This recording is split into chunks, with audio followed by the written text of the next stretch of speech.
ಅಲ್ಲಿ ದಳದ M L ಇದ್ದಾರೆ. ಆ ದಳದ ಎಮ್ ಎಲ್ ಎ ಜೊತೆ ಆಫೀಸರು ಹೊಂದಾಣಿಕೆ ಮಾಡಿಕೊಂಡು ನಾನು ಗುರುತಿಲ್ಲದೆ ಅಲ್ಲಿ ಕೆಲವು ಫೌಂಡೇಶನ್ ಹಾಕಿದ್ರು. ನಾವು ಸಿದ್ದರಾಮಯ್ಯ, ಡಿ.ಕೆ. ಶಿವಕುಮಾರ್, ಮಲ್ಲಿಕಾರ್ಜುನ ಖರ್ಗೆ, ಪ್ರಿಯಾಂಕಾ ಖರ್ಗೆ ಮುಖಾಂತರ ಎಲ್ಲ ಕಾಂಗ್ರೆಸ್ ಸರ್ಕಾರ ಎಲ್ಲ ಕೆಲಸಗಳು ತಂದಿದ್ದೆವು. ಅವ ಎಮ್ ಎಲ್ ಎ ಏನು ಮಾಡಿದಾನ, ಆಫೀಸರ್ ಜೊತೆ ಹೊಂದಾಣಿಕೆ ಮಾಡಿಕೊಂಡು ನನ್ನ ಗಮನಕ್ಕೆ ಬರಲಾರ್ದೆ ಇವತ್ತು ಫೌಂಡೇಶನ್ ಸ್ಟೋನ್ ಇಟ್ಕೊಂಡು ಅದು ನಮ್ಮ ಮನಸ್ಸಿನ ನೋವಾಗಿದೆ. ನಮ್ಮ ಸರ್ಕಾರ ಇದೆ, ನಾವೇ ಕೆಲಸ ತಂದಿದ್ದು. ಸಿದ್ದರಾಮಯ್ಯ ಸಾಹೇಬಿಗೆ ಡಿ.ಕೆ. ಸಾಹೇಬರು ದುಡ್ಡು ರಿಲೀಸ್ ಮಾಡಿದ್ರು ಮತ್ತು ಖರ್ಗೆ ಸಾಹೇಬರು ಸಹಾಯ ಮಾಡಿದ್ದಾರೆ. ಗುರುಮಿಡ್ಕಲ್ ಅವ್ರಿಗೆ ಹಿಂದಿನ ಕ್ಷೇತ್ರ, ಅವರು ಗುರುಮಿಡ್ಕಲ್ ಅಂದ್ರೆ ಭಾಳ ಅವ್ರ ತವ್ರ ಮಣಿಕಿನ ಹೆಚ್ಚಿಟ್ಟಿರ್ತಾರೆ. ಇವತ್ತಲ್ಲಿ ಎಮ್ ಎಲ್ ಎ, ದಳದ ಎಮ್ ಎಲ್ ಎ ಆಫೀಸ್ ಜೊತೆ ಹೊಂದಾಣಿಕೆ ಆಗಿ ಇವತ್ತೇನು ಅಲ್ಲಿ ಫೌಂಡೇಶನ್ ಸ್ಟೋನ್ ಹಾಕ್ತಾಯಿದ್ದಾರೆ ನನ್ನ ಗಮನಕ್ಕೆ ತಂದಿಲ್ಲ. ಅದಕ್ಕೆ ನಾನು ಅವ್ರದ್ದು ಬೈಕಾಟ್ ಆಗ್ತಾಯಿದ್ದೀನಿ. ಇದು ಮತ್ತು CMಗೆ ಮತ್ತು ಡಿ.ಕೆ. ಶಿವಕುಮಾರ್ ಆಫೀಸರ್ ಮೇಲೆ ಆಕ್ಷನ್ ತಗೋಬೇಕು.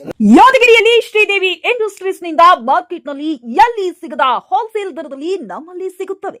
ಸಿಂಟೆಕ್ಸ್ 3 ಲೇಯರ್ ವಾಟರ್ ಟ್ಯಾಂಕ್ 10 ವರ್ಷ ಗ್ಯಾರಂಟಿ, ಮೇಲ್ಚಾವಣಿ ಸೀಟ್, ಫೆನ್ಸಿಂಗ್, ಡೈಮಂಡ್ ಜಾಲಿ, ಸ್ಟೀಲ್ ಪೈಪ್ ದೀರ್ಘಕಾಲ ಬಾಳಿಕೆ ಬರುವಂತೆ ನೂತನ ಉತ್ಪನ್ನಗಳು ಮಾರುಕಟ್ಟೆಗೆ ಪರಿಚಯಿಸಿದೆ. ಇಂದೇ ಭೇಟಿ ನೀಡಿ ಶ್ರೀದೇವಿ ಇಂಡಸ್ಟ್ರೀಸ್, ಯರಗುಡ ಮತ್ತು ಯಾದಗಿರಿ. ಸಂಪರ್ಕಿಸಿ. 40 ವರ್ಷಗಳಿಂದ ಯಾದಗಿರಿಯಲ್ಲಿ ಸೇವೆ ಸಲ್ಲಿಸುತ್ತಿರುವ 100 ಹಾಸಿಗೆಗಳ ವೀರಬಸಂತ್ ರೆಡ್ಡಿ ಮುತ್ತಾಳ್ ಮಲ್ಟಿ ಸ್ಪೆಷಾಲಿಟಿ ಆಸ್ಪತ್ರೆ 1 ಲಕ್ಷಕ್ಕೂ ಹೆಚ್ಚು ಯಶಸ್ವಿ ಶಸ್ತ್ರಚಿಕಿತ್ಸೆ ಮಾಡಿದೆ. ನಮ್ಮಲ್ಲಿ ಗರ್ಭಿಣಿ ಮಹಿಳೆಯರ ಆರೈಕೆ, ಸ್ತ್ರೀರೋಗ, ಬಂಚಿತನ, ಮೂಳೆ ಮತ್ತು ಕೀಲು ಚಿಕಿತ್ಸೆ, ಶಸ್ತ್ರಚಿಕಿತ್ಸೆ, ಚರ್ಮ ಮತ್ತು ಕೂದಲಿನ ಚಿಕಿತ್ಸೆ, 24/7 ಆಘಾತ ಆರೈಕೆ ಮತ್ತು ಅತ್ಯಾಧುನಿಕ ಐಸಿಯು ಸೇರಿದಂತೆ ಸಮಗ್ರ ವೈದ್ಯಕೀಯ ಆರೈಕೆ ನೀಡಲಾಗುವುದು. ಹೆಚ್ಚಿನ ಮಾಹಿತಿಗಾಗಿ ಸಂಪರ್ಕಿಸಿ ವೀರಬಸಂತ್ ರೆಡ್ಡಿ ಮುತ್ನಾಳ್ ಮಲ್ಟಿ ಸ್ಪೆಷಾಲಿಟಿ ಆಸ್ಪತ್ರೆ, ಶುಭಾಂ ಪೆಟ್ರೋಲ್ ಬಂಕ್ ಹಿಂದೆರಡೆ, ಯಾದಗಿರಿ. ಕರೆ ಮಾಡಿ 9483469977. ಒಂದು ಆಫೀಸರು ಇಟ್ಕೊಂಡಿದ್ದಂತ ಹೇಳ್ಬೇಕಲ್ಲ. ಇವನ್ ಫೌಂಡೇಶನ್ ಪೂಜೆ ಹೇಳಿರ್ಬೇಕು. ಯಾವುದು ಮಾತು ಕೇಳಿ ನಾನು ಏನು ಗಮನಕ್ಕೆ ತಂದಿಲ್ಲ. ಈಗ ನಾವು ಈಗ ಮಾಡ್ತೀವಿ, CM ಹೇಳಿ ಬಿಡುದಿಲ್ಲ. ಈಗ ಯಾರ್ಯಾರು ಮಾಡ್ಯಾರ ಅವ್ರನ್ನ ನಾನು CM ಸಸ್ಪೆಂಡ್ ಮಾಡ್ತೀವಿ. ಕುಂಟಿಲಿ ಎಷ್ಟು ಬೇಕು ಸ್ಟ್ರಾಂಗ್ ಇದ್ದೇವೆ, ಎಷ್ಟು ಬಲವಾನ್ ಇದ್ದೆ. ಆದ್ರೆ ನಾನು ಆಂಕರ್ನೆಲ್ಲ ವಿನಯ, ಸೌಜನ್ಯ, ವಿನಮ್ರ, ಸರಳತೆ ನಡೆದಿಲ್ಲ. ಅದು ಅವರಿಗೆಲ್ಲ ಮಾತು ತಿಳ್ಕೊಂಡು ಈ ಸಲ ಮಾತ್ರ ಏನು ನನ್ನ ಮೇಲೆ serious action officer M L A, ದಳದ ಎಮ್ ಎಲ್ ಎ ಆಫೀಸ್ ಜೊತೆ ಹೊಂದಾಣಿಕೆ ಮಾಡ್ಕೊಂಡು ಅವರು ಫೌಂಡೇಶನ್ ಸ್ಟೋನ್ ಅದಕ್ಕೆ ನನಗೆ ಗಮನಕ್ಕೆ ತಂದಿಲ್ಲ. ಅದನ್ನ ಬೈಕಾಟ್ ಆಗ್ತೀವಿ.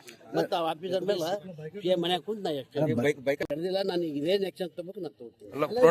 ಅಟೆಂಡ್ ಆಗೋದಿಲ್ಲ, ಅಟೆಂಡ್ ಆಗಲಿ ಬೈಸ್ಕೊಂಡಾಗೆ ಅದು ಏನು ಮಾಡಬೇಕು ಆಕ್ಷನ್ ತಗೋ. ನಮ್ಮ ಮುಖ್ಯಮಂತ್ರಿ ಹೇಳಿ ಆಕ್ಷನ್ ಜಾಸ್ತಿ ಇದು ಒಂದು 15 ದಿವಸ ಒಳಗಡೆ ಡಿ.ಕೆ. ಯಾರ್ಯಾರು ಮಾಡ್ಯಾರ ಎಲ್ಲ ಲಿಸ್ಟ್ ತಗೋತೀನಿ. ಇವತ್ತು ಲಿಸ್ಟ್ ತಗೊಂಡು ಅವ್ರ ಮೇಲೆ ಮಾಡೋದಂತೂ 100ಕ್ಕೆ 100 ಸತ್ಯ ಮಾಡಿದಾರೆ. ಅದಕ್ಕೆ ನನ್ನ ಮನಸ್ಸಿಗೆ ನೋವಾಗ್ಯದ. ಮತ್ತು ನಮ್ಮದೇ ಸರ್ಕಾರ ಹೊರಗೆ ತಂದು ನಾವೇ ದುಡ್ಡು ಬಿಡು. ನಮ್ಮ ಮುಖ್ಯಮಂತ್ರಿ ಡಿ.ಕೆ. ಶಿವಕುಮಾರ್, ಮಲ್ಲಿಕಾರ್ಜುನ ಖರ್ಗೆ ಹೇಳಿ ಎಲ್ಲ ಮಾಡಿದ್ದೀವಿ.